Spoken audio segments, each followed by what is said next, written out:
Well, first of all, happy Monday. Oh, happy Indigenous Persons Day. I think that's what they're calling it in some cities. I sort of support that idea.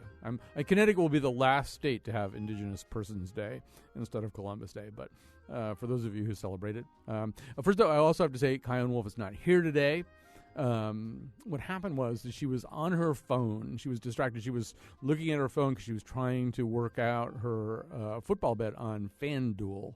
And somebody slid into her and broke her leg. So she really kind of has both of the big stories today that we're going to be covering are contained in her story. We're going to talk first about, let me just tell you a quick story. So I'm coming back from church on Sunday, and I happen to be a Green Bay Packers fan. I'm one of those old school, conventional, traditional, stale people who actually roots for a football team as opposed to spending a lot of money on fantasy football betting.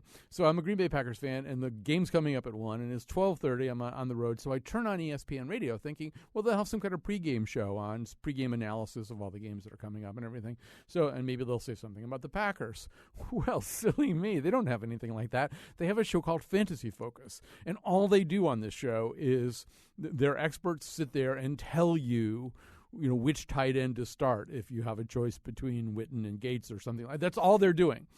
That's it. That's the whole show. It's unbelievably boring. It just sort of churns over and over again. And you realize this whole thing, fantasy sports betting, has taken the place of traditional sports watching, or it's crowding out a lot of the old traditional sports watching, and it's crowding out the journalism that used to go along with traditional sports watching too. Instead of finding out, things about the games, all they were talking about is what people should do with their crappy little fantasy teams. Anyway, I have a very, very dark view of this whole industry. We're going to spend the first segment today talking about fantasy sports sites. And then the second segment, we'll be talking about something that actually happened on the field of play, of all things. And that'll be the slide. That's, of course, the Jay Sutley slide from the Mets game the other night. And the next game between those two teams is tonight. There's an awful lot of machinations and drama going on. So in our second segment today, we'll be talking about Will Leach. No, we are not a sports program, but today we are. Sort of, anyway. So let me tell you about who's here with us. In the studio with me is Sarah Porras. She is a lawyer in Hartford, specializing in consumer protection law. You may have seen a piece she wrote about the Hartford Current, wrote for the Hartford Current about fantasy sports players, people who play on these sites. And also joining us is Diana Moskovitz. She is a staff writer for Deadspin, and she's been writing about how this industry came into existence, how it came to be. And the story that she is going to tell you is sort of everything that you don't want to hear and everything that makes you feel kind of bad and scummy and dirty about how government works anyway. So, but Sarah Porras, I'm going to start with you, just for people who don't know anything about this, who barely understand what it is we're talking about, who somehow or other haven't paid that much attention to the 60,000 advertisements, according to Deadspin, that have aired this year alone for these two major fantasy sites. What is it that we're talking about? How does this work? Well, we're talking about going online and choosing. I haven't logged in and done this myself. I think any guest caller could call in and say this is exactly how it's done. Yeah. But you go in and you pick a team based on who your favorite players are overall and the positions they play. And apparently it's NFL, NBA, Major League Baseball, depending on the season, hockey. And you have to spend money. You have to put in your credit card. Then you get to start playing. Now they tease you, as the ads will say, by giving you a few $100s worth of credit to play. But of course you have to register and put in your credit card. So you're going to inevitably spend some money, and I believe it's pay per game and then pay per player above the credit, because you have to pick your players, and the most popular players cost more, because the ones who are more likely to do well in a game are the more popular popular players who you have to pay more to put on your team. Tucker Raja, are you a guest on the show now, or have you just? No. Doing technical. Oh, you have no. She has no headphones. Oh, okay. See, I believe in just telling the audience what's going on here. There you go. There's the problem. Much better. Much better. Yeah, you can hear now. So, what we know is that this is really big business. So last week, not this past weekend, but last week, these two big companies, DraftKings and FanDuel, both posted their first profitable Sundays of the season. And the numbers go like this. They gave out $39.8 million in winnings, but they took in about $43.6 million. So just do a little bit of mental math about this, okay? So it's a 17-week football season plus playoffs leading up to Super Bowl, and that's just football. This is happening in lots of other places. So you don't, just on the back of an envelope, you can see this is it's a nascent industry. It's brand new. It's already, in terms of the handle, it's got to be somewhere around $1 billion, if not more. Just looking at it that way. And before we get to Diana, Sarah, one thing that you want people to know about this is there's sort of a power law here, right? That I think it's 91% of the winnings go to 1.5% of the players. So if you're watching those commercials where these guys get all teary-eyed because they've suddenly become incredibly rich and are about to leave their nebbishy lives, there are things you don't understand. Right. I believe the ones who are playing 24/7, the ones who have developed algorithms and software to beat the games, the ones with inside information, they're the ones who are going to win. And I'm afraid that what I'm going to start seeing, especially in my practice, is people who have maxed out credit cards under the belief and understanding that they can actually beat this game because it's pitched as a game of skill. That's how they get around the online gambling prohibitions. And so the more people who believe that their skill from watching games every Sunday, from being a huge sports fan, whatever your sport is, they're going to log in and they're going to say, well, if I just keep charging more, eventually I will win, and I'll be the guy with that big check. But what they aren't showing you on the commercial is that guy is probably an employee of one of the two major online gambling sites, online fantasy sites, and he probably put in a couple million or many thousands of dollars on his own in order to win back some money. And the return is tiny. Even if you do play and play and play, the return is small. You might as well do something that isn't addictive and isn't gambling. That's much less risky with your money. And I'm afraid people are going to do it with their available credit on their credit cards. So, the irony here is that it kind of is a game of skill in the worst possible way, in that people who have an awful lot more sort of computing firepower and knowledge and stuff like that have a huge advantage over people who don't. But before we even get to that, Diana Moskovitz, maybe you can tell us, I thought sports betting was illegal. I am a Packers fan. If I wanted to bet on the Packers and wanted them to cover the spread, and not that I ever make any effort to know about things like that, I wouldn't have any idea how to do it, because to the best of my knowledge, Diana, you can't bet on sports. So where did this thing come from? This thing came from a bill that passed in 2006. The proper title had to do with unlawful internet gambling enforcement. And you'll hear a lot of people talk about something called a carve-out, which is that this got tacked on at the end of a bill and, the waning hours of a session that had to do with security at U.S. seaports and preventing terrorism there. It got tacked on the very end, and it outlawed sports gambling on the Internet, because Congress can oversee the Internet, and it's part of interstate commerce. But it has something called a carve-out. A lot of people would just call it the carve-out, that basically exempted fantasy sports. That said, as with legislation, you're setting a lot of definitions, and when it was saying that definition of a bet or a wager, which, of course, is part of gambling, it made sure to specifically exempt the participation in any fantasy or simulation sports game. That's the exact language for the bill. And it goes on for several paragraphs to define all these things. And pretty much what happened in these cases is they left an opening for fantasy sports, and the market went to the opening. And if you read how fantasy sports is defined in a carve-out, you can pretty much see how FanDuel and DraftKings operate. And yes, it does. In other words, this legislation, which, as you say, is tucked into a piece of counterterrorism legislation that begins about seaport security and stuff like that, and suddenly they're talking about this, and they are describing it in the letter of the law pretty much the way it works. It wasn't as though someone was trying to imagine something that didn't exist or that couldn't exist or might someday exist. I mean, they're basically just describing how these sites work, and they're describing them as legal. They're carve-outs. They don't get acted against the way other kinds of online sports betting would.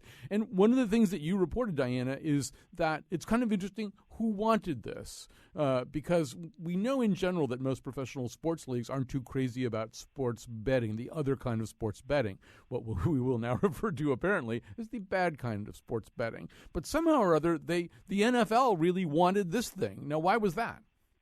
Oh, yes. The NFL really, really wanted this. I should point out that eventually all the major sports leagues very openly were endorsing this, but by all accounts in the press coverage at the time, this was described as, heavily lobbied for by the NFL, NFL sponsored. This is the NFL's creation by some accounts. Why they wanted it, the NFL has never spoken directly to why they lobbied for the carve-out. When they were lobbying for the legislation overall, they just said it was to prevent internet gambling, and they talked about the integrity of the game, which they love to talk about, and the importance of making sure that everything was on the up and up. After the legislation got passed, when it came out that the carve-out was included, immediately excluding fantasy sports, no one really wanted to talk about it. None of the lawmakers who worked on it talked to the Associated Press. The New York Post had some great reporting, but it all involved anonymous sources. And why they went along with this, no one has ever seemingly really given an honest answer, although the money sure points to the fact that the NFL makes a lot of money off of fantasy, both in some ways directly. You can go to NFL.com and sign up for fantasy football, and indirectly with how many people watch the game because they want to see how their fantasy players are doing. Right. So to me, this is the key to it all. Yeah. I mean, obviously, all the teams are going into their individual partnerships with some of these companies, but also the TV eyeballs. They're such an all-important driver of money. So think about it. Imagine that you're a fan of one particular team and they're terrible. They're the Detroit Lions, or well, that's too extreme an example. Let's say it's the Redskins, because there's a better tie-in. So the Redskins have been kind of chronically terrible. They're 2-3 right now. They're probably not going to go to the playoffs. But if you're a fan of the Redskins and you're participating in fantasy football, you have a lot of incentive to watch football on television. Even if you're not watching the Redskins, you have other reasons to watch games. And you even have a reason to go buy a ticket to watch your hideous Redskins, because there's one of the fantasy sports teams I think either has or is about to have its own lounge there in the stadium. So if you can't stand to watch the Redskins anymore, even though they're your team, you could go to this lounge and see how your fantasy team is doing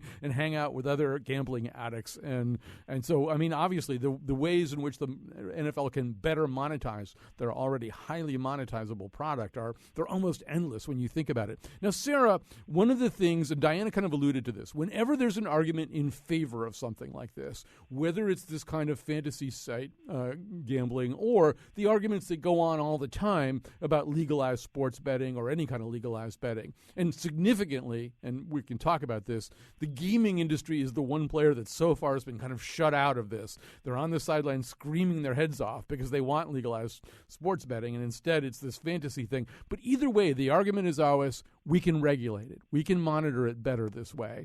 I mean, the leagues are saying that about fantasy betting. Like, if it happens this way, it can be better monitored. It can be understood.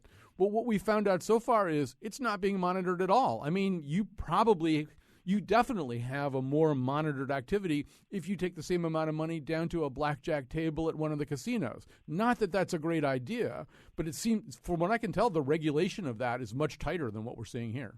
That looks to be the case, and the comparison to actually walking into a casino or sitting down at a slot machine is identical. And what's a shame that I've been told since I wrote the op-ed last week was that you're taking something that used to be social, used to be fairly regulated in and of itself, because these fantasy leagues would be at your workplace or among your family members.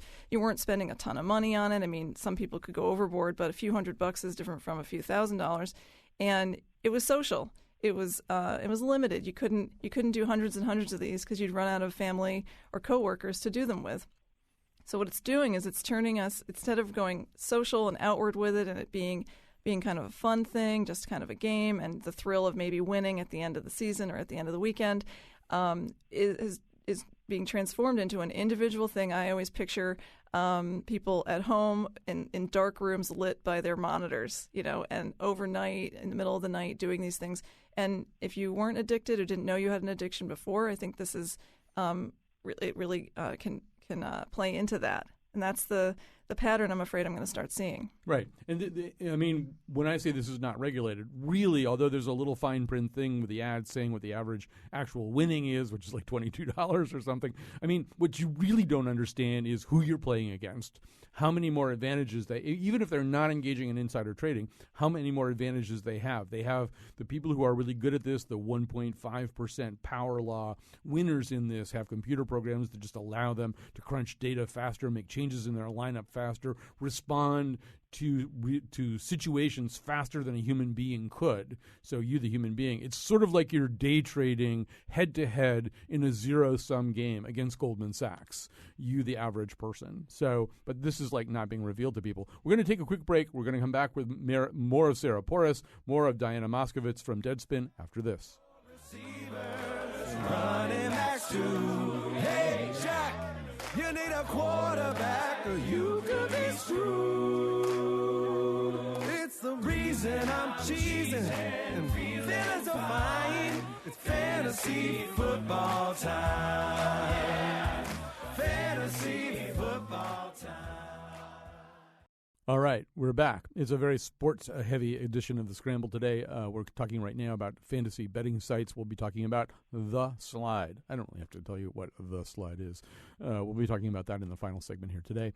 Joining us right now is Diana Moskovitz. She's a staff writer for Deadspin. Sarah Porras is a lawyer in Hartford specializing in consumer protection law. We're talking, as I say, about these sites like DraftKings and FanDuel, and there's a lot more to say about this. Diana, we talked or alluded to the fact that a lot of these companies have signed partnerships with Major League Baseball, the NBA, the NHL, and various individual NFL teams. They also are bombarding television viewers these days with, as I said, 60,000 airings of commercials so far this year and rising. But the other thing that Deadspin's covered a bit is just the hand-in-glove relationship between some of these companies and media companies. They're backed by media companies like Comcast and NBC, and they seem to have an almost inextricable relationship with ESPN. I mean,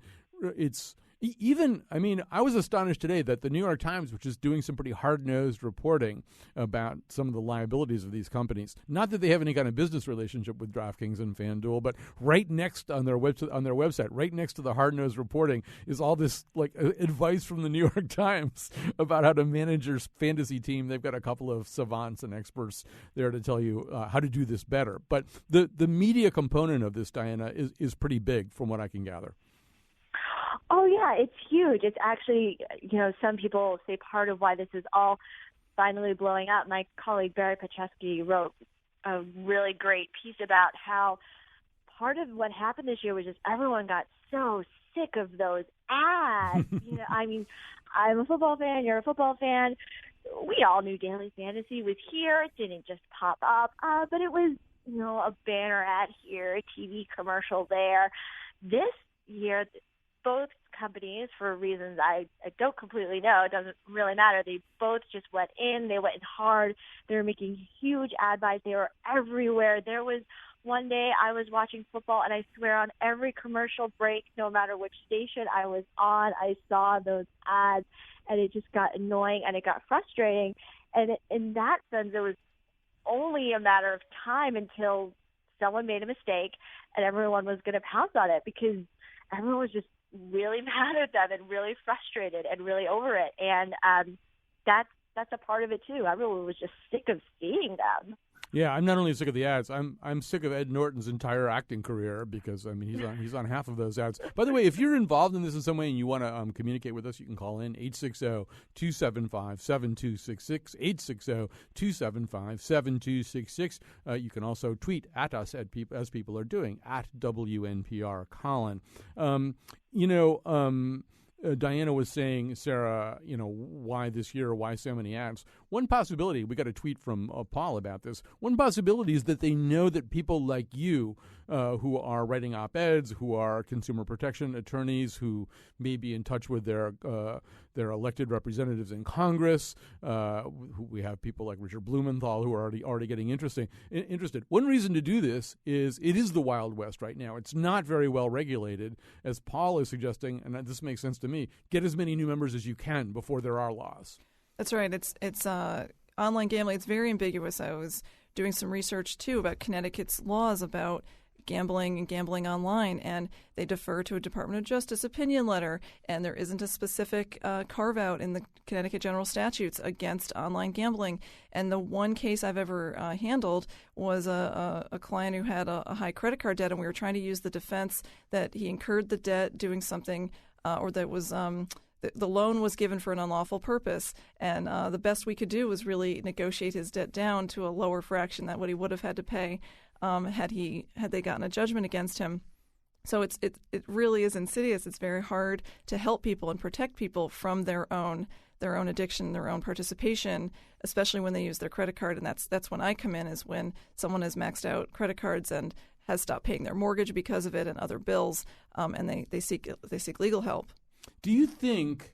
Well, let me just describe the insider trading for a second, because the insider trading is a big part of this. So one of the things that has sort of basically been discovered is that people who, in other words, well, first of all, let me back up. In order to have these sites, they had to hire people who were really good at running these games. And it turns out that people who are really good at running these games and figuring out, how to operate them are the same people who are really good at playing them. So that's kind of who they hired. They hired a lot of people who are good at playing these kinds of games. And then it turns out they continue to play these games. And sometimes what they do is they use information that they got at the site where they work, DraftKings, and they go and play on FanDuel or the reverse.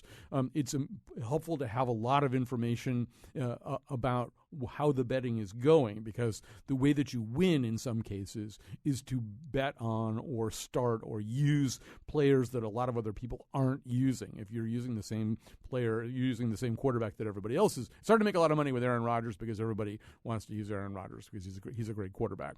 So if you have that information about players that aren't being used as much, you have a better chance of making those big winnings. But the other thing that I read today that was astonishing in the New York Times coverage of this, they describe a guy named Madison Calvert. He's a regular player on these sites. He's at a party hosted by DraftKings, one of the two major players here, for people like Madison Calvert, who are probably throwing a lot of money away. So just like any other gambling operation, they want to give you free drinks and make you feel pretty good about yourself. And he realizes that one of the executives from DraftKings can look at his phone and know what Madison Calvert, regular player, is doing.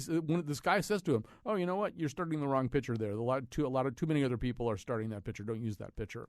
And then he realizes, and I'll quote from the New York Times, that he, Calvert, who's 29 years old, had repeatedly been challenged for head-to-head play in another game on the website FanDuel by a Rick Sawyer. After checking a search engine, Calvert said he found out that Sawyer was actually a business planning manager at DraftKings. I could only think that he had watched my DraftKings account and had me pegged as a suboptimal player, Calvert said. I felt like a moron. So this guy who works for DraftKings is using information about how you play and then challenging you to play over on FanDuel with all kinds of information that you don't know that he has. So I guess what I'm wondering, Sarah, could any of that amount to an argument for somebody who was really on the losing end of this? I mean, I assume there will be lawsuits at some point for people who racked up big debts at one of these sites. Is the fact that not everything is properly disclosed, is that any kind of argument for them? My understanding is a couple of suits have been filed already. I don't know exactly what the claims were. I think it's just common sense that if someone knows more than you do and they're luring you into play and asking you to use your credit card and then not offering you a fair chance at winning, sure, there's got to be the uneven playing field. It sounds a lot like a lot of other corporate behavior in this country, doesn't it? I mean, one of the things you were talking about is, when someone has more information than the person playing, reminds me of when Goldman Sachs was exposed for trading ahead of its own clients, so that you'd put in an order, they'd put in the order, it would drive the price up a little bit, so it would cost the client more. But Goldman wins because they've driven their own clients' desire for the stock has driven the price up. So, I mean, it's paralleled all over the place. We can talk about the mortgage industry. Don't get me started. Okay, we only have a minute or two left, but Diana Moskovitz, as we look back to D.C., where you were studying how all this got legalized back in 2006, there are some people coming forward saying, well, we've got to regulate this better, we've got to do a better job with this. But competing against them are all other members of Congress who are essentially advocating the interests of the gaming industry, the people who kind of got locked out of sports betting. So a congressman from New Jersey right now is mad because a federal appeals court told New Jersey it couldn't legalize online sports betting, the old kind, the bad kind. And he's saying, well, that's not fair. The NFL gets to have fantasy football. It seems like an unlikely climate in which better outcomes can happen, even if people get really outraged about what we're talking about today. What's your take on that? Yeah, I mean, my take is I'm still not sure that we can expect any significant change out of Washington anytime soon. When I was looking through a lot of the write-ups about this, I was reading lots of cynical quotes from people about, the NFL gets what it wants. It's the folks with billions of dollars, and they've got their own PAC now. They spend tons and tons of money on multiple lobbyists, and it's hard to see that budging right now, I'm afraid. You never know. Maybe I'll be proven wrong. I'm completely open to being proven wrong. But at the end of the day, and now with all the sports leagues involved, you're taking on the NFL, you're taking on baseball, you're taking on NBA, you're taking on NHL, and you're basically asking them to walk away from a lot of money at this point, and that's no small task. All right, they don't like to do that. Diana Moskovitz from Deadspin, thanks so much. Thanks to Sarah Porras. Here come some nice people to ask you to support our station. I like running, but I love to get the pass. All right, usually at this point in the show, Kyone Wolf thanks everybody who helped out today, but she's not here, so I have to do this I hate having to do things for myself, but I see Betsy Kaplan's on the board for us. I see that Tucker Ives is the producer. I think I see Amanda Gallagher in there handling, that looks like her, handling the phones right now, and thanks to everybody else who helped out today as well. All right, so, I never know how much public radio listeners know about sports, like how many things you have to explain to them. So the Mets and the Dodgers are both Major League Baseball teams. They're playing in the National League playoffs right now.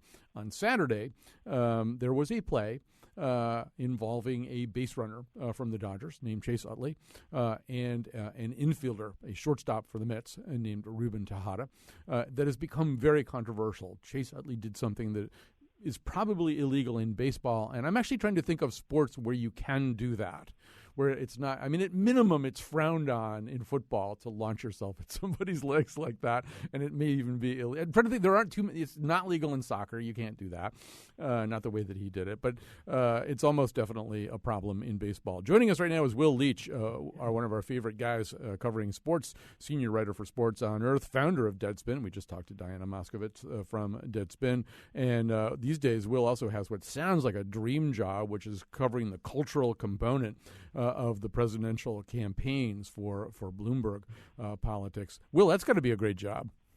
Oh, I've never covered a presidential election before, so to cover it through the eyes of the way people talk about it on talk shows and the way Saturday Night Live has it, it's certainly a fun way to do it. Everyone thought it was going to be a quiet year, and someone kind of showed up and made it into kind of a crazy cycle. It's fun to be. I never imagined myself being on the Trump beat, but here I am. Yeah, some people would argue that you still haven't covered a presidential election. Yeah, you've covered whatever it is that's going on right now, not quite a presidential election. So on Saturday, in this game between the Mets and the Dodgers, it's a very common play, obviously, trying to break up a double play. A base runner comes in, slides in such a way as to make it difficult for the second baseman or shortstop to relay the throw over to first base. This goes on all the time. So what did Chase Utley do that's so different from what most people do?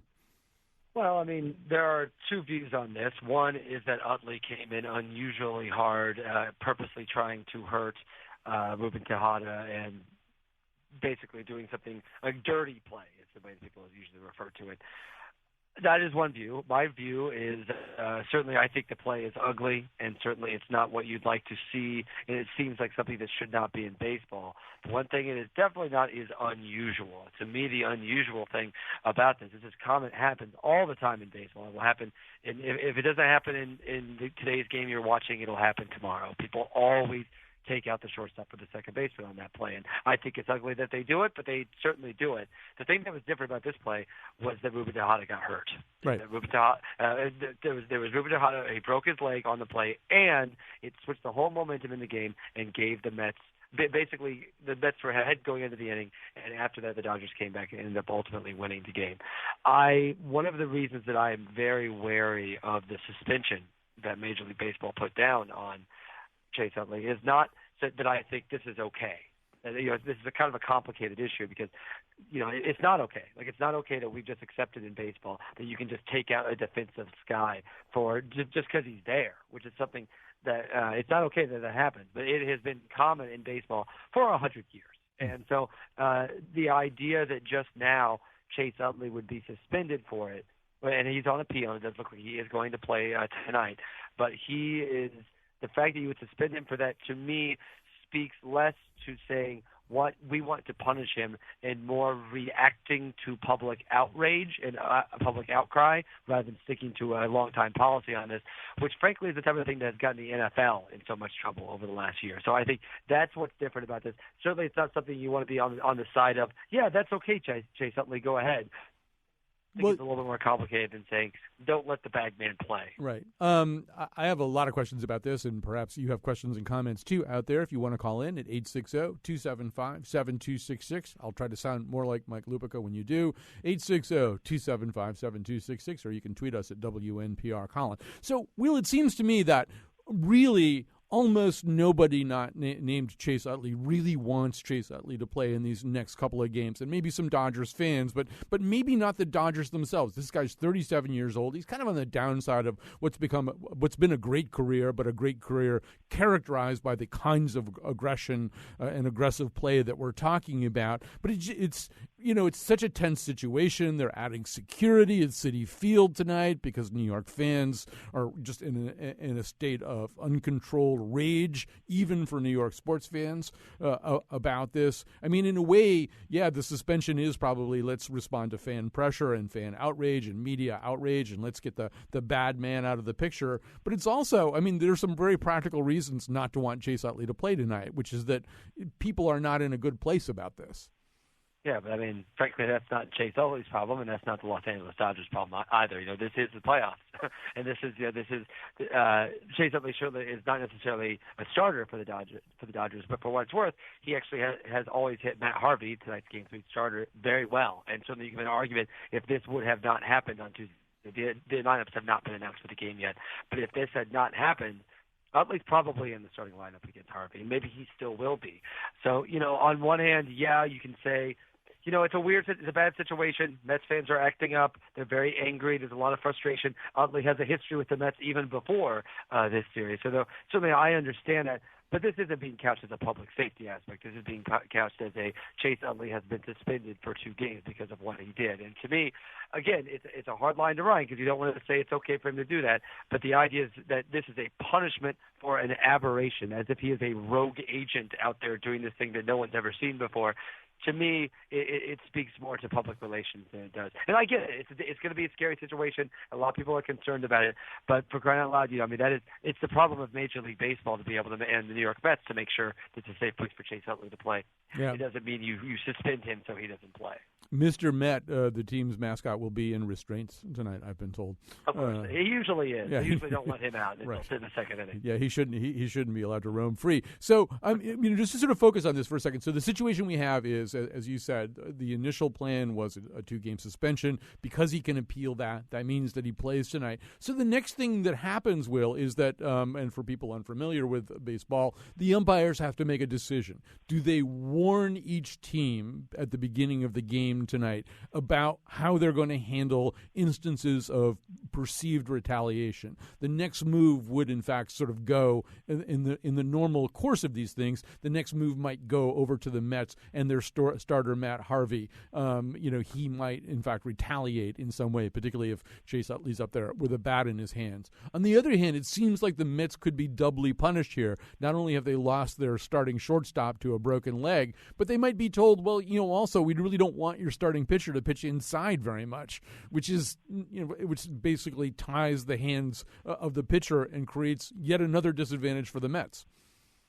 On one hand, yes, I agree with that. And if you go with the assumption that warning both pitches means that Matt Harvey won't be able to throw inside, I'm not sure that's quite the case. I think it's really going to be if Chase Utley's up, they're going to throw at him. I don't think there's any idea. I certainly have not gotten the impression that there's other Dodgers the Mets will throw at to retaliate. This also, if you take a step back from this for the record, let's think about the weirdness of this notion in the first place. No place else. We talk about no place else in the history of no other sport are someone just allowed to take out someone like that. Find me another instance in the world, sports or otherwise, where if you're angry at someone, it's perfectly acceptable to throw a rock as hard as you can at them. That's another issue. The beanball idea of baseball is also something that frankly feels a little outdated for the game, and it's another example of the game not being able to police itself. If Matt Harvey throws and hits someone with a pitch tonight, it doesn't mean Matt Harvey's a bad person. It means that everyone's just all kind of accepted that this is an okay thing in baseball to have happen. And so to me, this actually ties in a little bit with that same notion of allowing this play to happen. And there are things in baseball that are brutal and not part of the game at all that they have been successful in getting out of the game. The best example of this are home plate collisions. Famously, the Pete Rose running into Ray Fosse at home plate during the All-Star game in the 70s. You don't see that in baseball anymore because what happened was Buster Posey, a player for the Giants, broke his leg on a play at home plate. And so baseball came out and said, okay, we're going to do what we can to stop this. And they changed the rules of the game. For me, that's what you do with the Chase Utley situation. And maybe someday that's something you do with baseball, with brawling and throwing baseballs at guys. But sure, I suppose that puts Harvey in a slightly tougher situation. But frankly, Matt Harvey, generally speaking, you talk to players, they don't really think that, the control of these pitchers is so good that not being able to throw inside. Umpires understand that if a guy gets nicked on the arm or if there's an inside pitch, this is not throwing at them in a lot of ways. And I think that's the concern. I think that's a concern, basically saying, yeah, that's not really fair to the Mets. But also, it also seems a way of endorsing, go ahead and throw a rock at this guy to retaliate, which seems to be a strange way to resolve the situation. We're talking to Will Leach right now. I like to read him on Bloomberg News these days, or Bloomberg Politics, where he's covering the cultural aspect of the culture of the political presidential campaign, but he's also a terrific writer and commenter on sports. I feel like a real sports talk show now. We've got Tom from Wallingford on the line. Tom, what do you want to say? Hey, I've been a baseball fan since as long as I can remember. I'm 56 years old now, and I can remember a time when Bob Gibson actually got a home run hit off him by Minnie Minoso. He didn't get a chance to face Minoso again in his career. In an old-timers game about 15 years after, he hit Minoso. Okay? We've turned this game into something completely different. When you look at the play, and Utley comes across the bag, there's no God-given right to get a double play there. If the shortstop thought there was some danger, he could have just stepped aside. All right? He had a choice to do that. He wouldn't have gotten hurt.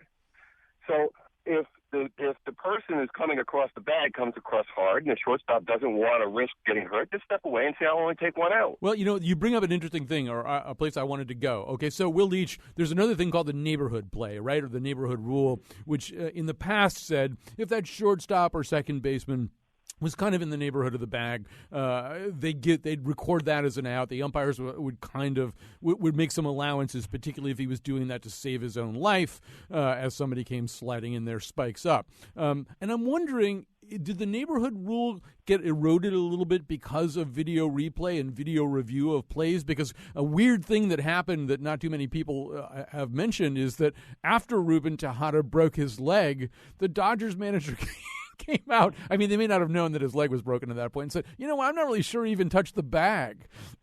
So, and I'm wondering whether video review is making it also kind of less safe because infielders feel like they've got to hang right in there and have their foot on the bag.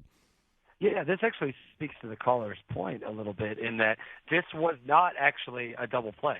In fact, if it would have been, if they would have judged that they would have seen this as him going for a double play, the neighborhood play would have been in effect. That's the way the neighborhood play works. Is that if you are going toward first and in order to get out of the way, you are able to be near the bag but not actually touch the bag, and they'll still call the out. The neighborhood play is an exception to the replay rule. The difference in this play was it was judged by the umpires that this was in fact not a double play situation but a force out situation. Therefore, he actually did need to touch the bag because he had not even had a chance to make a movement toward first base, thus not part of the neighborhood play. Now, this is doubly unfortunate for the Mets and doubly unfortunate to this whole play, why this whole play is ridiculous in the first place. Because now, imagine if part of the rule at first base were, okay, on a close play, you can take out the first baseman, which is basically the way this play was called. The idea that because it's a force out, because they did not call the neighborhood play, therefore making this just a force out at second base, this gave Chase Utley the opportunity to take out the first baseman, essentially on a force out play.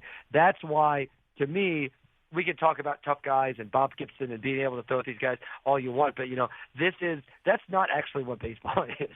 Like, I know we like to claim that it is because we all feel like we were older and tough guys back in the day, but you look at the way things are. Bob Gibson maybe reached 100 a couple of times in his career and was considered the hardest throwing pitcher in all of baseball.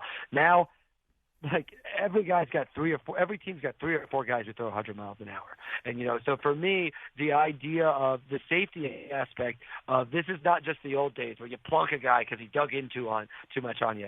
This is a higher, frankly, a gameplay at a higher, more dangerous level than it used to be. And I think we like to pretend that things were tougher back then, but I suspect if everybody was throwing 100 miles an hour and coming in to throw one inning at one guy in the 7th or 8th inning, we might feel different about how the tough guy aspect of it. Well, Will Leach, as usual, you are our go-to guy for something like this. You're our closer. You're the guy with a 100-mile-per-hour sports opinion. Thanks to everybody who helped out with today's show, especially to Will for joining us on short notice, and we'll be back tomorrow with a very different set of topics. Yeah.